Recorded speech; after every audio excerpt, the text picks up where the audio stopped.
Hey everybody, this is the Sliders Review, and I'm here today to talk to you about why I feel the season 2 premiere of The Walking Dead is a whole lot better than the season 2 premiere of Fear the Walking Dead. Like, when you compare these two together, you would not believe how superior The Walking Dead season 2 premiere is to the Fear the Walking Dead one. It's just kind of like, it's the same people working on the show. I don't understand it.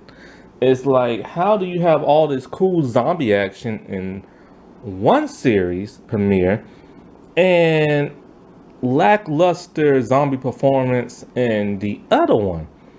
I kid you not. In the Fear the Walking Dead season 2 premiere, there's only like maybe 2 to 3 zombies at the most.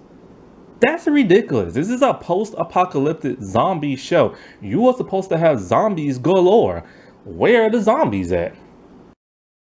And it's like I said in my other Fear the Walking Dead reviews, if this show didn't get renewed before the first season ever came out, I don't even think it would probably make it to a second season, to be honest with you, because I just don't get it.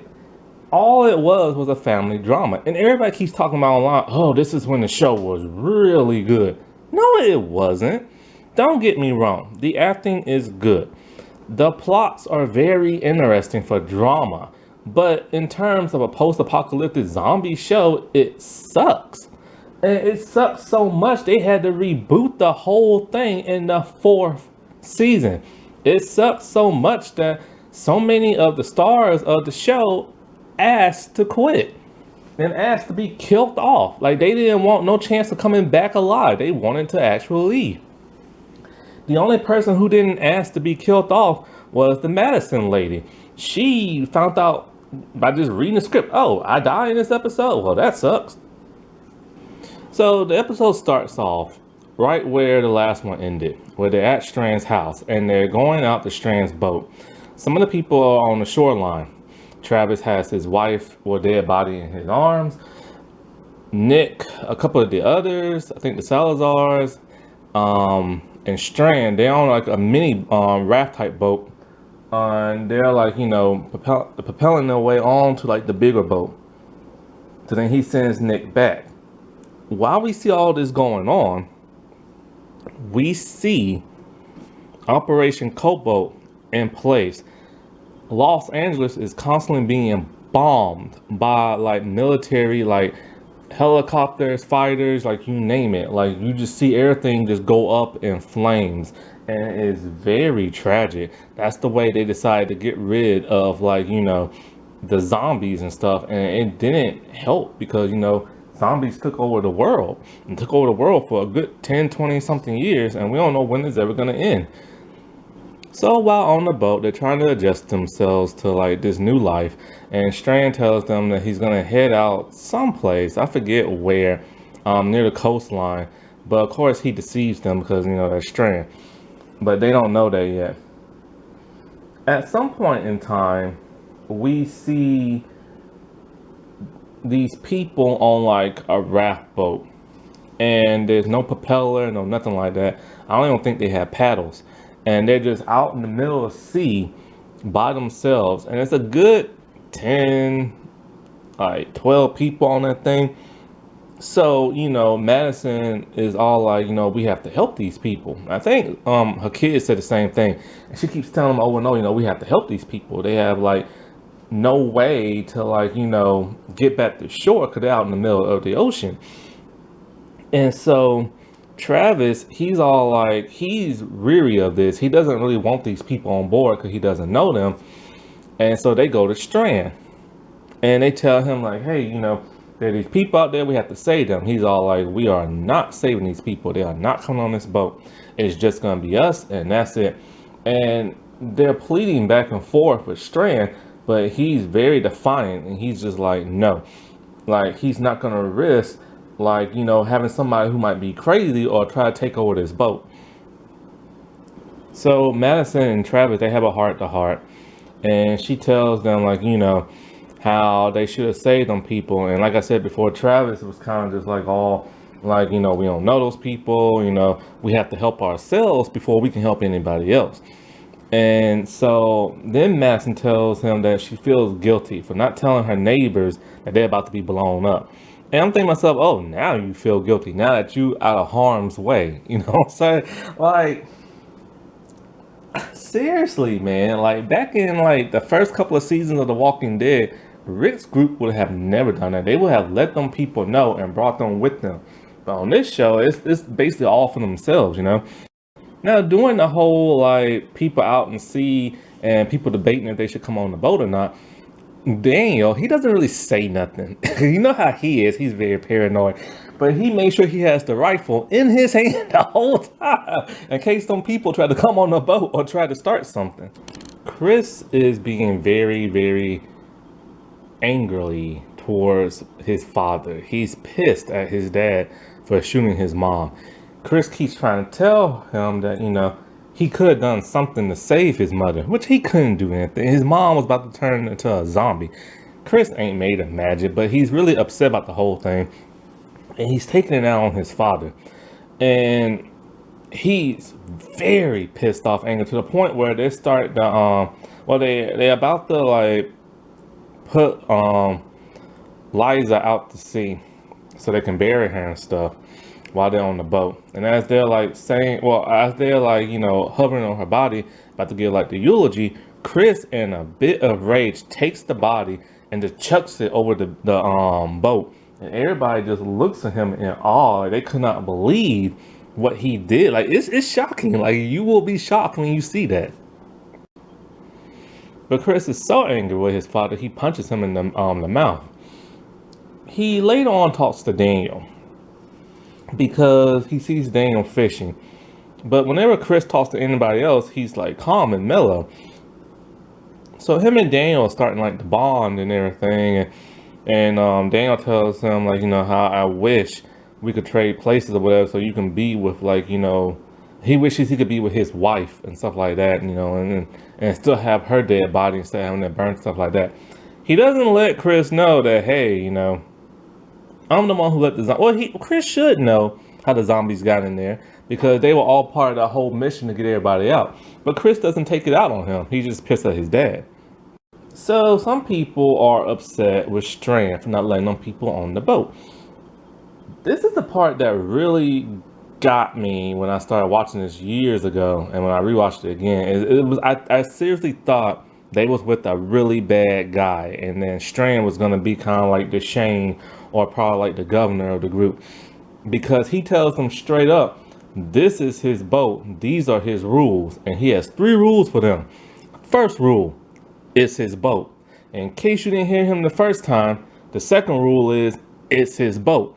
And in case you might be deaf and you did not hear the other 2 times, the third rule is it is his boat and he makes the rules and nobody else. And I remember thinking to myself, holy crap, dude, like, who are they with?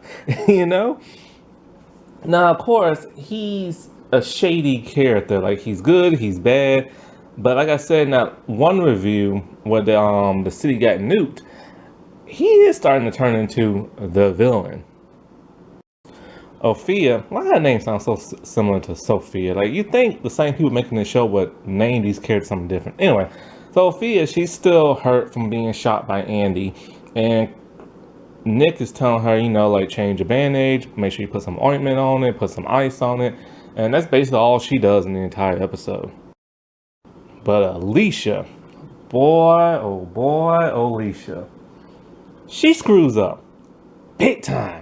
She's bored being on a boat. She misses her boyfriend. She misses her old life, and she doesn't like Strand. What did she decide to do?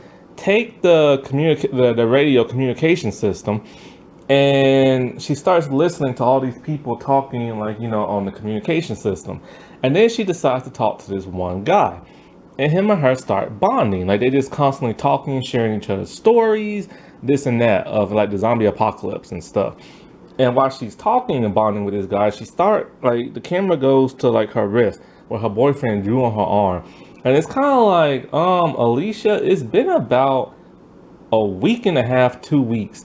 And already you're starting to like bond with another guy and your boyfriend literally just died about a week and a half ago? Like, who are you, Lori? So as she's talking to him and everything, he tells her that, it's just him and his brother and they need help. And they're stranded out at sea. She goes and tells everybody else in Strand, like, Mom, we have to help this guy. Like, it's just him and his brother and blah, blah, blah, blah, and they need help.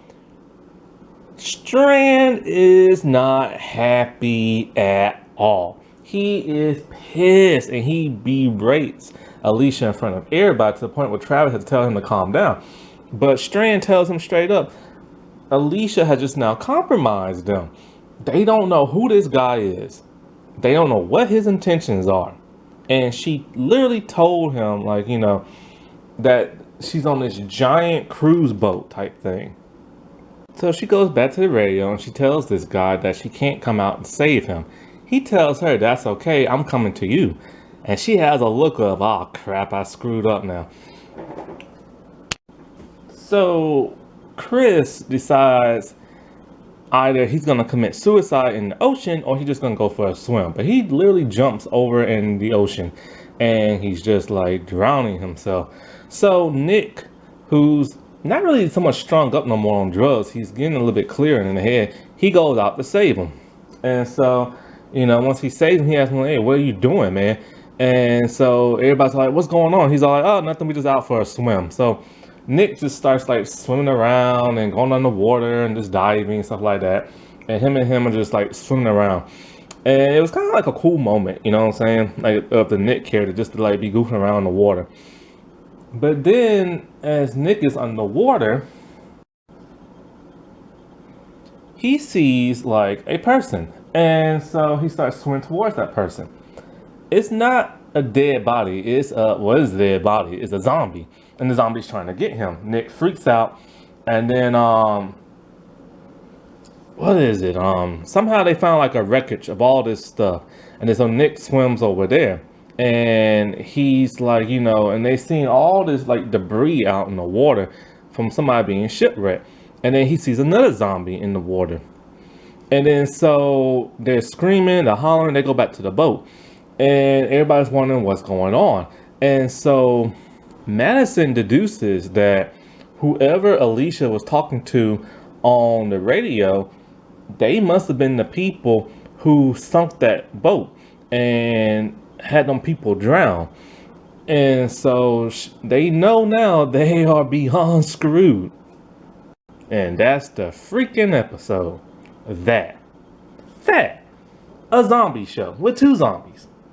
And people on a boat arguing. Now, I will admit, the chemistry of the characters is nice. The drama that they have is also nice. I like the dialogue that they have between each other. But this is a zombie apocalyptic show.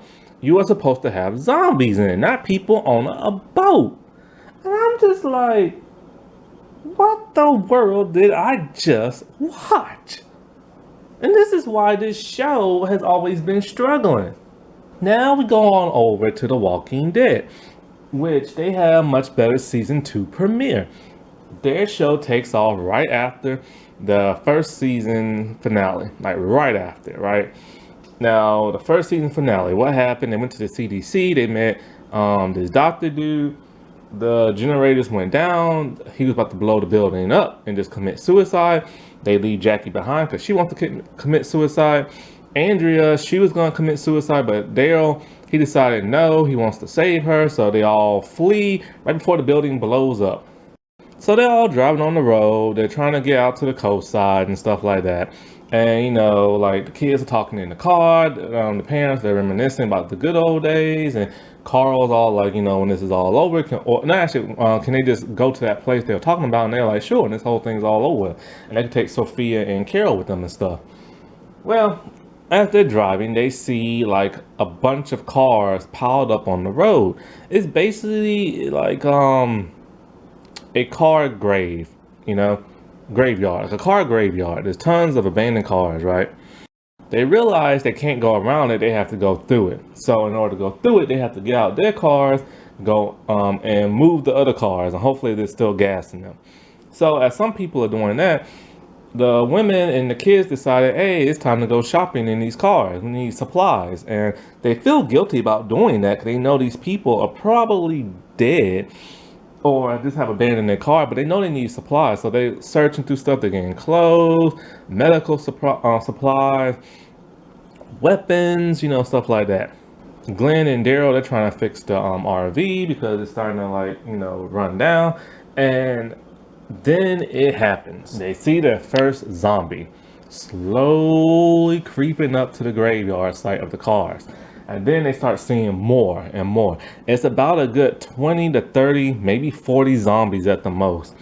So Rick's like, crap. So he runs to everybody and he's telling everybody to get down and get underneath the cars because there's a bunch of zombies. Now, of course, the zombies, they're walking slower now. They're not as fast as they were before.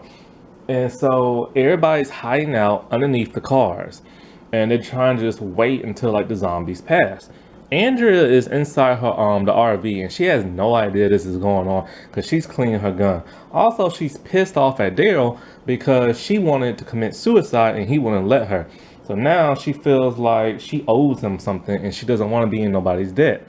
T-Dog ends up cutting himself extremely bad on the forearm and blood is gushing everywhere, right? And so Daryl, no, okay, it's Dale and Daryl. My bad. Okay, when I said Daryl before, I'm gonna say Dale, like D-A-L-E. I hate that their names are similar and they sound so similar. Anyways, so Daryl, the crossbow dude, he throws a dead body onto T-Dog to mask his scent, and then he hides underneath a dead body himself as the zombies are walking past. One of the zombies goes into the RV and scares the bejesus out of Andrea. So she's scared. She can't get her gun reassembled because she just took it apart. She's looking up at the skylight. She sees Dale and she's pissed off. But he throws her a screwdriver. And so she has a climactic battle with the zombies, stabbing him constantly in the eye, trying to get to his brain. She's hollering, she's screaming. This is before she became a warrior. So all the zombies pass and Sophia thinks it's safe to go up underneath the car. Well, there's one more zombie lagging around. She screams, she hollers, and she takes off running over the barricade and into the woods. Rick decides to chase after her. And so, when he's chasing after her, he catches up with her.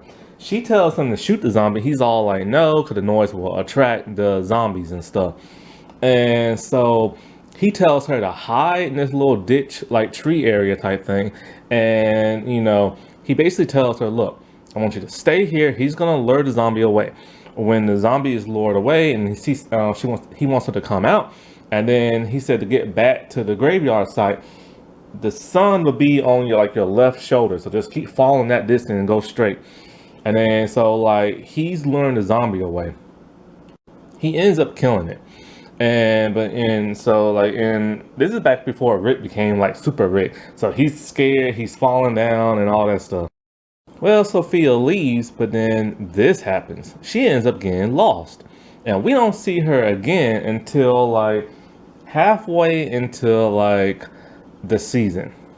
Carol is upset because she lost her daughter. Rick is all like, well, I told her to stay here and I told her to go there. And everybody's all like, she's a little girl, man. How you think she's going to follow those instructions while she's pissed scared of a zombie, And so they all go looking for her. And so they pretty much spend the whole premiere just looking and searching for her. Shane is giving Rick a hard time about the whole Sophia thing. And everybody is just desperately looking for the girl. They end up going to a church. And so as they're at the church, they're looking for Sophia, but they cannot find her. Some people decide they're going to pray inside the church. Shane, on the other hand, he's had enough. At the car graveyard site, he takes one of the cars and he's starting to load it up because he's about to leave because he's jealous of Lori being back with her husband Rick and Carl being back with his dad because he loves that family and he wants Lori and he wants Carl. So he's about to hightail it on out of it, nobody can see him. But Andrea ends up seeing him and she tells him take her with him. And he's all like, no, you'll just slow me down. But she's like, I don't care. I don't want to be with these people no more. I just want to leave and and just do my own thing. So he's thinking about it. So at some point, as time passes by, Rick, Shane, and Carl decide to go looking for Sophia out more in the woods. And as they're looking for her, Carl sees a deer. So he decides to go up and pet it. And everything's all cool and nice until you hear like a huge gunshot go off. And then you see blood spew out of Carl's like back. And he hits the ground. Rick and Shane, they don't know what the world just happened. They don't know who shot him. And so they run up to Carl as Carl is literally dying. Now, what happened was this. There's a character named Otis in the show, also in the comic books. Now, Otis is different from the Otis in the comic book. In the comic book, he's a racist, and in the show, he's a whole lot nicer. So what happened was Otis was hunting the deer. And when he saw the deer, he shot it. But he didn't see Carl because the deer and Carl about the same height, and he was like far, far away. So he tells them, he lives at a farmhouse with a guy named Herschel. So Rick takes Carl and he just jets off to the farmhouse to go find to get some help. And Shane and Otis goes with him. And so that leads on into the more episodes. I'm not gonna get into that's like the second episode and stuff. But yeah, that was a whole lot more climactic and a lot more like creepier than the one from Fear the Walking Dead. It's like with the Walking Dead one, you had suspense, you had drama, you had some good action, and you had some good zombie freakout action. And you really thought they was gonna like get it, you know what I'm saying? And it was really good. However, that's not the only Walking Dead season 2 premiere. There's actually another one that got deleted. It's on the DVD. This one goes like this. We see Shane and he's running back to the RV in the cars, and he gets in the car with Rick, Carl, and Lori, and he's just telling them like he almost got like attacked by like the zombies, because the zombies just kept coming and coming and coming, and they're unrelenting and stuff like that. And so like and he starts to hug Carl like that's his son. That like really upsets Rick. And so they basically decide what are they gonna do next. So Rick tells them when they was back in Georgia, they met these group of people that was helping out these sick people, and the ones who kidnapped Glenn, the essays from season 1. And they're like, yeah, they'll give them protection and everything. So they head back into Georgia, in Atlanta, in like the city and stuff like that. And so they go back to where the essays reside. And as they're there, they see all these dead bodies everywhere. The essays have been taken out, and there's tons of zombies. Upset, Rick decides, screw it, and everybody starts uploading like rounds and the rounds of lead like into like the zombies and stuff. Since it's getting nighttime, they decide they're gonna stay inside the building. So as they're all in the building, they're searching for food. They're going in the vending machines looking for food, and then they start to go in this one room. In this one room, is tons of people lined up with bullets in their head. They've been executed. And so the gang is trying to figure things out as they're eating snacks and stuff. And so Daryl, the one with the crossbow, him and I think somebody else, I think it might have been Andrew, they start getting into an argument about what was going on. He tells them plain and simple, don't be stupid. You saw what happened. Those people were shot execution style in the head. That means somebody took their behinds out. Who that somebody is, they don't know. But they realizing that people are dangerous now in this new world. And so they're like constantly going at it, and he's upsetting like Sophia. She starts crying, and then he tells Carol, "Shut that kid up, for he will." And so then I think Lori snaps at him, talking about, "Don't you hurt that girl," and stuff like that. This version was a lot more intense, and we actually see Daryl be a whole lot meaner than we've ever seen him be in the show. And so basically they just stay there overnight, and that's really just it, them just talking and bickering and talking about stuff and all this other stuff. And honestly, I like this version as well. Like, it's really intense and it's dramatic and there's a lot of action. And I wish they would have incorporated it into the show, but sadly they did not. Alrighty, well, I'll talk to y'all later. Bye.